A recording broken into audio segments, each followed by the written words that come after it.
jaajëf gars yi gëj nañ def vidéo mais nekkoon ci xat-xat yi rek mais gars yi wax ji nga xam ne Moustapha Diakhaté wax na ko ci waa Walfadjri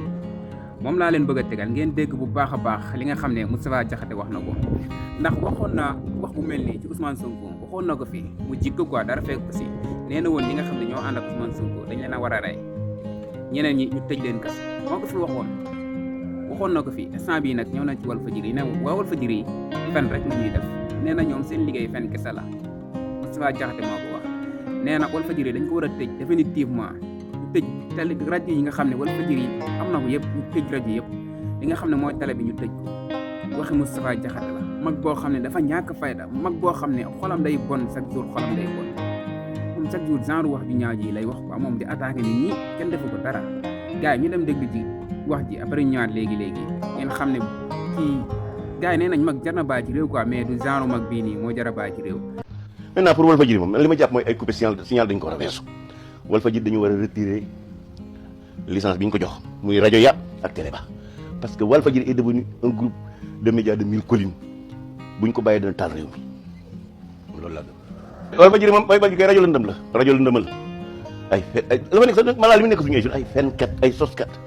ay yëkkatu fitna fa nekk Walfadjri amatul place ci espace médiatique bi Walfadjri day violé bés bu yàlla sàkk xam nga boo bëggee télé da ngay ak rajo da ngay am cahier de charge cahier boobu de charge bu ministre bi jëru muy sonn na woo Walfadjri rek ñu lire ko lañ si ñëwoon ne daañu ko def na leen woo ñu lire ko bu boobaa ministre bi bopp mooy retirer licence bi mu jeex tàkk nag c'est-à-dire nekk final leen dañuy retirer dañuy suspendre ay licence un mois loolu pour man c'est un aveu de faiblesse c'est un manque de courage politique vraiment j'invite le président de la République à instruire le ministre wala boog le CNRA wala structure bi ko yor ñu retirer à Walfadjri sa licence que mu cesse d'être un groupe de presse su boobaa nag buñ demee feneen ñu fekk leen foofu parce que Walfadjri moom est devenu un danger il n'informe plus il manipule voilà loolu daal man moom laa gisee ci mbir moomu. waaw jaajëf gars yi ginnaaw bi ngeen dégloo vidéo ba pare dégg ngeen bu baax a baax li nga xam ne Moustapha Diakhaté wax na ko mu nekk wax joo xam ne dafa ñaaw quoi ci kilifa bi nga kilifa bu mais affaire bi du kilifa quoi nekkul mag bu nekk kilifa la quoi gars yi dañu baaxoon mag bu ñu gis rek jàppee ko kilifa mais am na mag ñoo xam ne xale bu ndaw moo leen tane quoi genre mag ñi nii jaruñu sax baa ci réew quoi yu yaa xale yi di leen gëm loolu amul quoi wax di mu wax nii metti na ma torop comme genre yi lay def quoi moom